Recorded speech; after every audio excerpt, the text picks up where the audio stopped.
Hey you! Do you like frogs? Do you like cowboys? Are you, or perhaps someone you love, gay? If only you could combine all three of these things into one amazing shirt. Whoa! Celebrate gay frogs and people this June with this shirt that I designed. Just look at these little guys. Bless their hearts, they're gay as hell. 10% of all proceeds will be donated to the Trevor Project, a non-profit organization that provides crisis support for LGBTQ+ youth. Click the link in the description to buy a shirt today.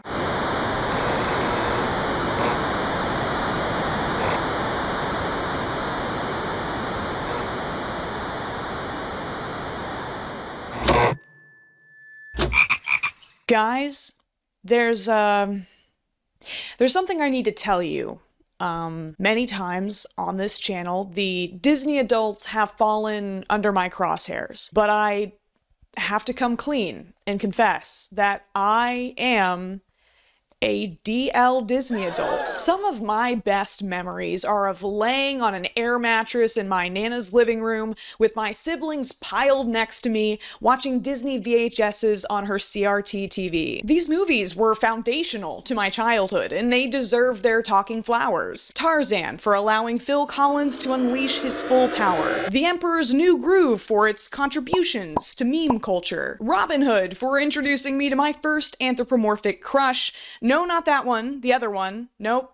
There we go. But my absolute favorite was Lilo and Stitch, a story about a little girl and an alien, both outcasts of their respective worlds, healing broken relationships and making new ones to form a family and Ohana together. Disney has at this point been reheating their own nachos for a while now, and to be fair, I haven't hated all of the live-action remakes. I'm in the business of ethical hating, which is why we have a dedicated ethics consultant to ensure that— oh shit, we forgot to feed him again. I thought Maleficent made interesting changes, like including a sexual assault allegory and focusing on a mother-daughter relationship instead of romance. I was equal parts horrified and intrigued by the creative decision to introduce an eldritch Christopher Walken orangutan to the Jungle Book. It doesn't work for me.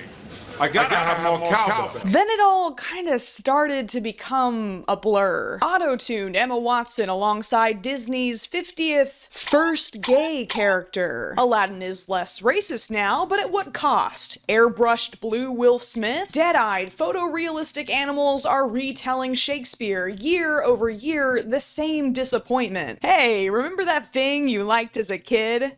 We're gonna make it again, but this time. Don't worry, Beyonce's in it. Perhaps the reason I feel this need to distance myself from the Disney adult crowd is that over the past decade, I feel like my relationship with Disney has soured into that of a scorned, bitter lover watching their former flame hit on the much younger Olive Garden waitress across the table from them. Disney wasn't making movies for me anymore. When I first heard executives were digging deeper into the Walt vault and my beloved Lilo and Stitch was the next chicken in line at the chop shop, I braced myself for the soulless CGI. Wow, now I can count every fur follicle on Stitch's fuzzy ass because an underpaid animator wasn't allowed to see his newborn child for its first 7 months of life. Cinema. As usual, the popcorn-pushing masses, grease dribbling from their open mouths, would be entranced and obediently march in formation to fulfill box office projections. As usual, I would stay home, out of respect for myself. But news was brought to my For You page by today's digital Paul Reveres brandishing their phones like flickering foreboding lanterns, that Disney had not only limply pumped out another straight to streaming for their sycophants, but had gutted the original film like a 2-bedroom, 2-bath on HBO. So I just got out of seeing the new Lilo and Stitch movie, and I'm mad. I'm livid. And I think audiences in general are going to feel very angry and betrayed.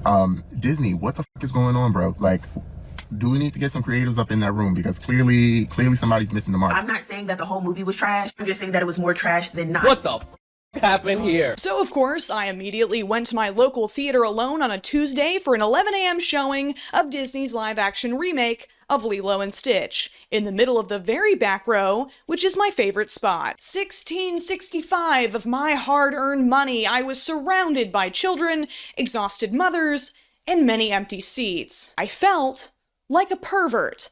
I did this so you don't have to.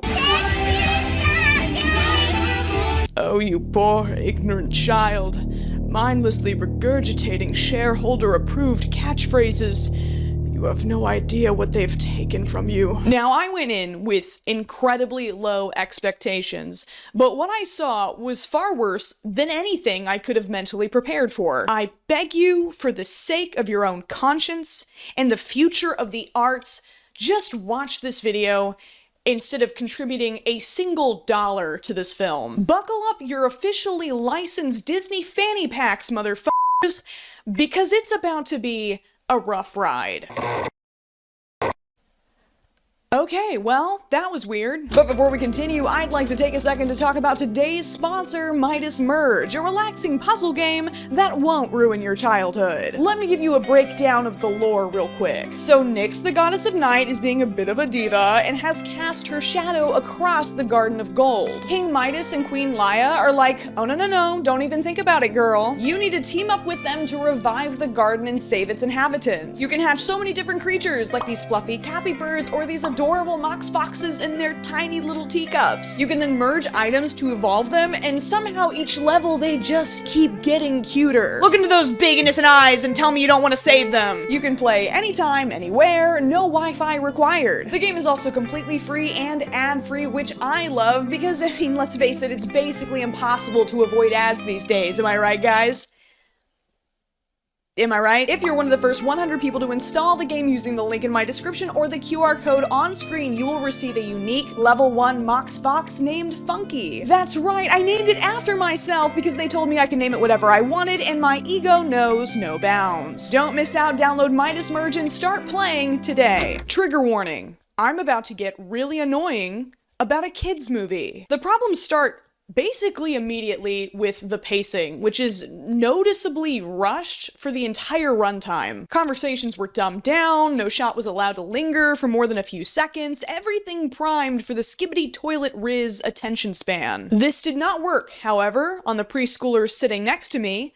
They had a conversation at full speaking volume for the first 20 minutes. This isn't just nitpicky film bro fluff, this kind of thing adds up. If you rush through every reveal, dilute every line of dialogue, abort every pregnant pause, you're left with something stale. Like, for example, the scene where Stitch finds out he's on an island. In the cartoon, we get this dramatic moment where he zips from coastline to coastline impossibly fast until he realizes that the major cities he wants to destroy are blocked by miles of ocean. In the live action, Stitch rides up to one beach and just gives up. I've never seen a movie in such a hurry with nowhere to go, kind of like Stitch on that island. Something else that struck me immediately was just how ugly this film was. Look how they massacred my boys. This has been a recurring issue for these remakes. Some things just don't translate well outside of a cartoon. Flounder loses the anthropomorphic details that make him Ariel's best friend. Visually, he's just one of countless identical Sergeant Major damselfishes that populate the Atlantic Ocean. It's hard to make a movie about lions where the lions actually look like lions. Most lions kind of just look the same.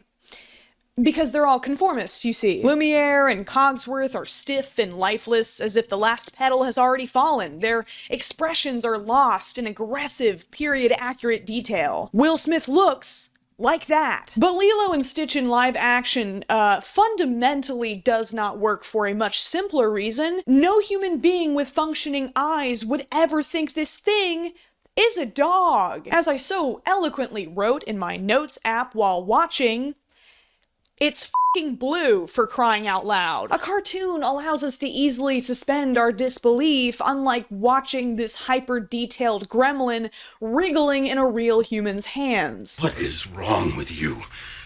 Why are you blue? Ugh.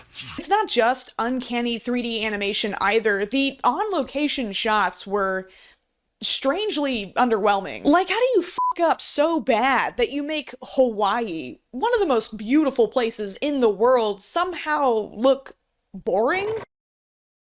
I really need to get that thing fixed. The moment that set off the CinemaSins counter in my head, though, happened during Lilo's very first appearance on screen. I'm going to read to you what I typed out in the crushing darkness of the AMC theater exactly as written. It's to wrong sandwich. 3 question marks, 3 commas, 3 question marks. The whole point id the peebit biter. And then, it has lettuce and tomato? Was this an overreaction?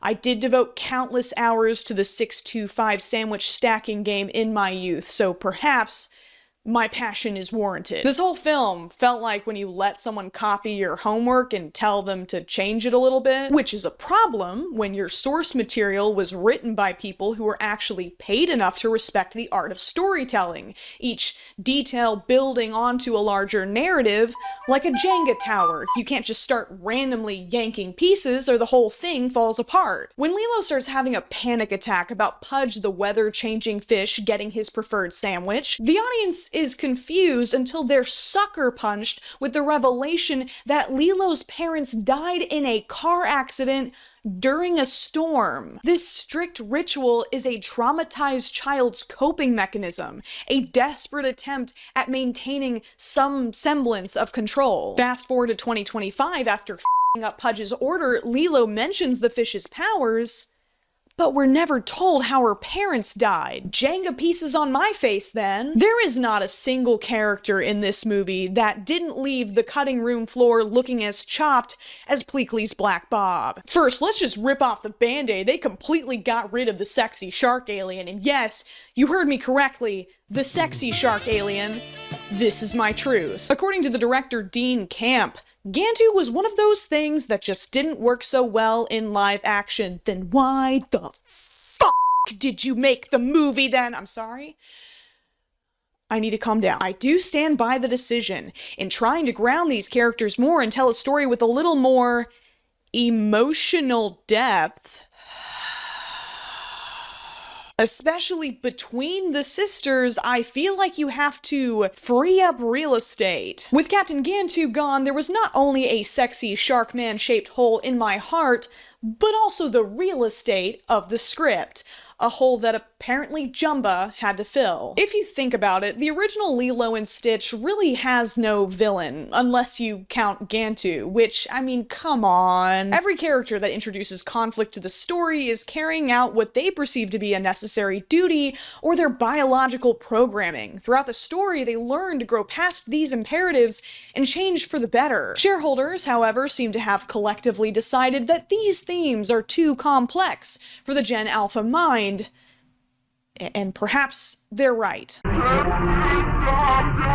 the 2025 remake, Jumba's Russian-type accent is gone, a decision that even his actor, Zach Galifianakis, seems somewhat baffled by in interviews.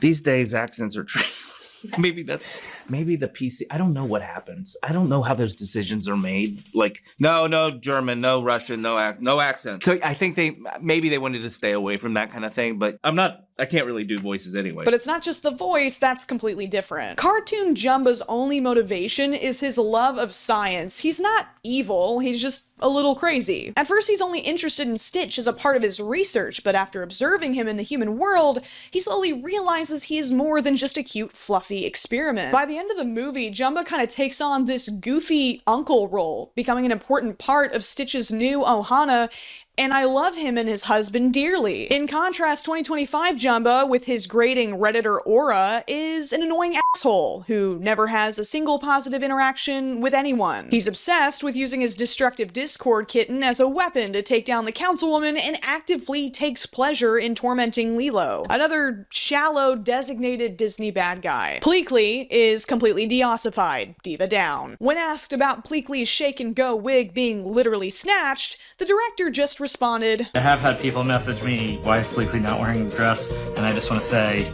I tried. What do you mean you tried? Put that alien in a dress, Dean. You coward. The closest we get to Pleakley in drag is this white man wearing a flamboyant mesh top with a flower on it. Sashay away. Jumba does use a portal gun to lock him in a closet though, so I guess we're back in the 90s and the gays have to desperately cling to subtext again. Happy Pride. But aside from safely aligning with the values of the GOP, Pleakley goes from being a competent Earth expert to a lobotomized, clingy human boo. In the original movie, the aliens have been tricked by CIA operatives to believe that mosquitoes flamingos are an endangered species, and Pleakley's only interest is ensuring that Earth is protected as a wildlife reserve. Like his relationship with Jumba, Pleakley's love for humans grows gradually, from just a food source for his special interest, to a cosplay opportunity, to actually joining a human family. In the 2025 remake, Jumba and Pleakley are robbed of any kind of character development. At least you don't have to look at these uggos for very long, because instead of charmingly bad human disguises, the aliens have convenient cloaking technology, which also just so happens to be conveniently cheaper for Disney, because if there's one thing Disney doesn't have, it's tons of money. It's great that Chris Sanders reprised his role as Stitch, but nostalgia isn't enough to salvage bad writing choices. The Ugly Duckling storyline is removed, along with many moments where Stitch wrestles with the existential loneliness of being created in a lab. In the original cartoon, Stitch watches the Pelicans playing on the beach with David, and his desire for community is so strong that he risks dying to surf with them. In action, Jumba cannot rationalize with science. In the remake, Stitch sees a French bulldog with a life vest and provides a suitably humorous gag for the trailer. There isn't really a clear trajectory of Stitch slowly bringing down his unusually high badness level. He just kind of decides to become good at the end. What about the humans? Well, Cobra Bubble's role is partially taken over by a social worker named Mrs. Keikoa, who is played by Nani's original voice actress. The fun twist of a suspiciously cool caseworker turning out to be ex-CIA is non-existent, because Cobra Bubbles is just an active CIA agent the entire time. Our unproblematic caked-up king, the walking green flag with fancy hair, is done as dirty as tourists leave beaches on spring break. His presence in the film is reduced so that a new character, his grandmother, can have more screen time. The end result is a David that's kind of just an awkward Nani orbiter, instead of the emotional anchor the Pelicans needed after they lost their parents. By far, the highlight of the 2025 film for me was actress Maya Kaloha's portrayal of Lilo. She's fine, she's adorable. Everyone else is on thin f***ing ice, okay? Kind of like Walt Disney's head. She did a really great job, but I think she could have done even better if she'd been allowed to explore Lilo's eccentricities and morbid interests more. Lilo was that weird girl rep that I mean, lots of kids really needed. Ultimately, though, I think it's her sister Nani that suffers from a rewrite more than any other character. Every opportunity to showcase Nani's love for Lilo is undermined. In the cartoon, when Nani overhears Lilo wishing on a star for a friend, she immediately takes her to an animal shelter the next day. She is horrified by Stitch, but adopts him anyway because she recognizes how important it is that her isolated sister has made a connection with him. Live-action Nani overhears Lilo's wish and is like, damn, that's crazy for real. When neighbor grandma lets Lilo go unattended to the animal shelter and bring Stitch home, she's furious. Even little moments are ruined, like Lilo discovering Stitch's strange ability to use his mouth as a speaker. Cartoon Nani immediately pays attention, even though she literally just woke up, while live-action Nani doesn't even notice. Is this the emotional depth you sacrificed Captain Gantu for, Mr. Camp? When Nani is fired from the luau in the cartoon, Lilo asks if it's her and Stitch's fault. Nani lies and says, nah, the manager's a vampire and he wanted me to join his legion of the undead. She recognizes how young Lilo is and how important it is to not only shield her from the worries of adult life, but also to preserve her age-appropriate, fantastical view of the world. In the live-action film, Lilo tries to break the tension by saying, you didn't like that job anyway, and Nani just snaps at her. Such emotional depth. Somebody get me some floaties. My toes can't touch the bottom of this emotional depth. Cartoon Nani stops in her tracks when Lilo screams out, "What about Ohana?" When live-action Nani hears Ohana, she tells Lilo that their dead parents left them behind and she needs to start living in reality. Hey, Nani, she's 6. Yes, the Nani we met in 2002 was stressed, reactive, and disorganized, but we as the audience are never made to doubt that she truly is the best guardian for Lilo. She just needed a little help. And perhaps, without extraterrestrial interference, she would have been able to prove that. This is the tragic climax of the film, what makes Stitch's redemption arc so important. Cobra makes his final decision because Stitch prevents Nani from getting a job and almost drowns Lilo. David turns to Stitch and says, "You know, I really thought they had a chance to stay together. Then you came along." In the live action, David says, "You know, I really thought they had a chance to stay together," but he leaves off the second part. Why? Because the live action version doesn't want you to blame Stitch. It wants you to blame Nani. I can overlook rough draft writing and sloppy cinematography. I can even forgive using Uptown Funk and a screaming goat cutaway, despite neither being relevant since 2014. But in the live action remake, Nani gives up custody of Lilo. Ohana? More like Ohana.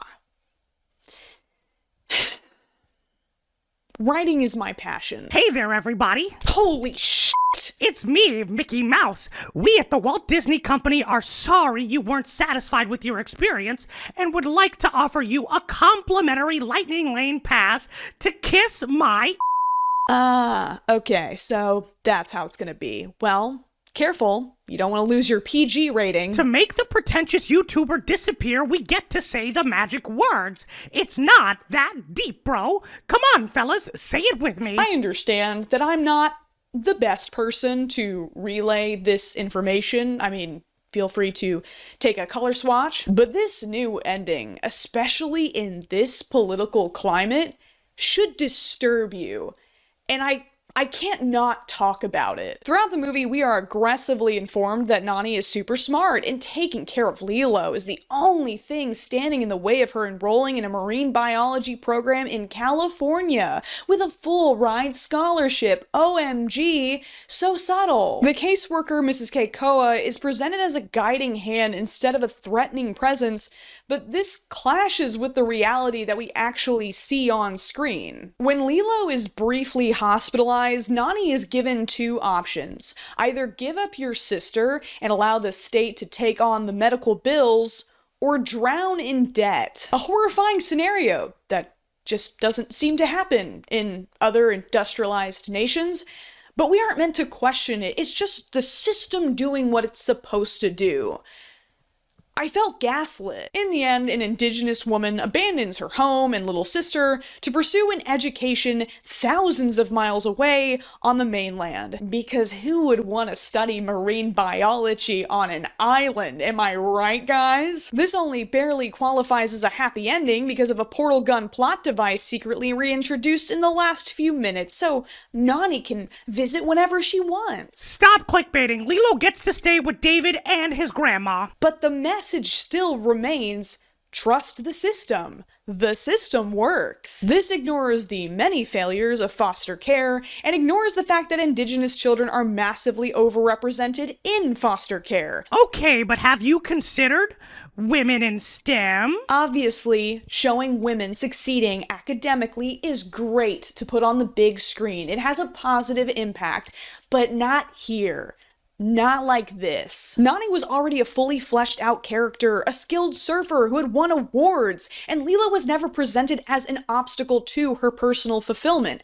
College isn't always necessary for fulfillment. This storyline was lazily tacked on for political correctness points, while meaningful social commentary was edited out. It's a contrived problem for the United States government to swoop in and solve. Well, sorry for making Nani too much of a girl boss. I thought you kids, like that kind of thing. Sure, if it's narratively justified, but you couldn't even be bothered to show Nani's passion for her degree. Not even a few seconds of info dumping about dolphins. Another concerning change was that many of the roles originally played by white characters in the cartoon were replaced with Indigenous actors, like Lilo's bully Myrtle and the unlucky ice cream guy. While it might not sound like that big of a deal, it erases all of the very unsubtle messaging about tourism in Hawaii. Lilo's collection of pictures of sunburned tourists is a role reversal, putting them in front of the camera and making them the exotic spectacle to be ogled. There is a cultural catharsis in Lilo opening a can of whoop-ass on that little redhead. It's a microcosm of a larger history of colonialism, the disenfranchisement and othering of indigenous populations to make room for the wealthy and white. We wanted to involve Native Hawaiian perspectives as much as possible. We at the Walt Disney Company value DEI, dead moms, enchantments, and... Yeah, and the fact that y'all now have a resort in Hawaii has nothing to do with it, right? Hi, I'm Maya Kiloha from Lilo and Stitch. I'm so excited to be at Aulani Resort. Wouldn't want married couples with matching Mickey Mouse ears to feel guilty about letting little Braxton and McKaylee run buck wild on the beach while they get hammered off of pina coladas before noon, now would we? If I can take some nostalgia Narcan for a second, I can admit that the original Lilo and Stitch wasn't perfect in its representation, but it did take some very bold swings. It didn't shy away from showcasing the exploitative nature of Nani and David's jobs performing for tourists. Nani literally says, "Who wants to work at this fakey luau anyway?" Some scenes that never left storyboards would have taken this message even farther, like Lilo tricking tourists into thinking a tsunami was approaching so they would leave the beach. When she sees Cobra Bubbles, she tells him, "If you lived here, you'd understand." The song that Nani tearfully sings to Lilo in the hammock is Aloha Oi, composed by Queen Liliuokalani, the last monarch of Hawaii who was forced to yield her throne to the American government in 1893. This parallel between an indigenous family being separated by the state and Hawaii losing its sovereignty to the United States is meaningless in the remake. In an era when every Disney film is declared woke the moment it's announced, the company, in many ways, seems less progressive than it was 2 decades ago. I'm sure incredibly talented people are still involved in the creation of these films, but clearly something is happening in the corporate pachinko machine so that by the time the final product tumbles out, all of its edges have been sanded down for mass appeal. Zootopia 2 will probably be another toothless metaphor about how racism is bad again. I'm sure Elio is cute, but how did Pixar go from Bugs teaching me about class solidarity and how to seize the means of production to what I have to remind myself isn't a Grubhub commercial every time it's advertised at me? Culture war controversy constantly centers around Disney, but aside from the groundbreaking revelation that marrying someone you met 5 minutes ago isn't a happily ever after,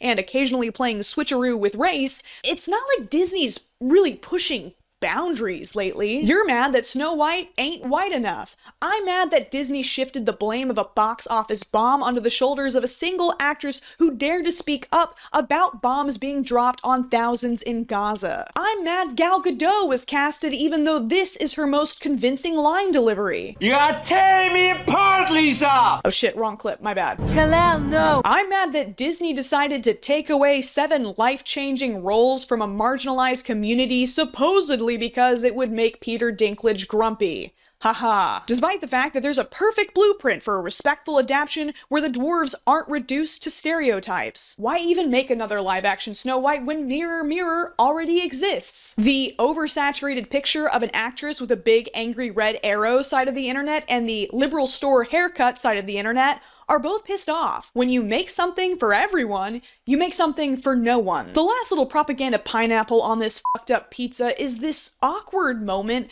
where Lilo says that Nani is so smart she should join the Marines because she confuses it with marine biology. It was very jarring. I didn't know where to put this in the script. It's obviously an approved recruitment message. Come on, pal. Don't you want to stain the sands of a faraway land with the blood of innocents so that a multi-billion-dollar conglomerate can pad their quarterly earnings report? What? I mean, ha ha ha! Isn't it funny how silly Lilo is? Lilo, you're so silly! Wow! Yep, even funnier the second time. That's right, they go out of their way twice to mention joining the Marines. Wait, why do you look different all of a sudden? I have no idea what you're talking about. No, you look completely... I've always been in compliance with copyright laws. Steamboat Willie entered the public domain in January. Okay, man. Whatever. Have you considered that maybe you've just grown up? I can already see some wrinkles. Wait, seriously? Yup. Balding too. I'm going bald? You're a big kid now, so how about you hop off my mouse tool and go watch Godfather or something? I hate the excuse. it's just a kids movie. Kids can comprehend complex themes like betrayal, loss, and redemption, and they need to engage with those things in fiction to better prepare them for the real world. Kids deserve better than this. Then tell me this, pal. If my new movies are so bad, why am I making bands at the box office then, huh? Why am I making all this Mickey Mouse moolah, drowning in these Disney dollar De Niros? Okay, at the time of this recording, the 2025 remake of Lilo and Stitch has already grossed over $300 million worldwide, surpassing the original's entire theatrical run. It's sitting at a verified hot 93% audience score on Rotten Tomatoes. Thousands sat and watched the same movie I did and left thinking to themselves, hey, that was pretty good. No matter how many thought-provoking video essays are posted with the title Disney is dead, people keep lining up with their kids at the theater. If the movies are making money, why stop making them? I guess I just have to come to terms with the fact that sometimes people just like shitty things. But I don't think that's the whole story. I mean, just look at the lineup of movies in theaters right now. Disney live action, another reboot, another Avengers movie, the Minecraft movie, the new live action How to Train Your Dragon is releasing in theaters. More and more companies are adopting this strategy, and parents don't have that many options to choose from. The movie industry is becoming heavily monopolized, and monopolies aren't necessarily known for encouraging innovation. I mean, this Lilo and Stitch poster really says it all. It's Disney posing with the trophies of its slaughtered competition. They've rigged the game, so no matter how badly they play, they still win. Even a financial loss like Snow White is just a bump in the road. Jump to the next IP. Buy another studio. I built your childhood frame by frame, and this is the thanks I get? That's the problem, Mickey. I know you're capable of so much more. Aren't you tired of selling your legacy for parts? Don't you miss the sun after standing in your own shadow for so long? Nope. Then I guess this is goodbye. Listen, it's not me. It is you. You kind of suck now? You're not the mouse I fell in love with, you know? But I'm gonna miss you. Thanks for the memories, pal. Yeah, okay, bye. Would you believe me if I told you that was only the second worst breakup I've ever had? As usual, I don't have an easy solution to end with, besides, I guess, stop watching this trash, make these companies work harder for your dollar, support the art that you want to see more of, with unique styles and stories to tell, like Flow, The Mitchells vs. the Machines, Spider-Man Across the Spider-Verse, and the countless little indie projects made by people just like you. You love the new live-action Lilo and Stitch. You will buy Disney merchandise. You will subscribe to Disney Plus. You will visit the Disney parks. You will continue to devour any slop we produce because you're a good little pig. And you know you don't deserve any better. That's right. Eat it. Eat the slop, little piggy.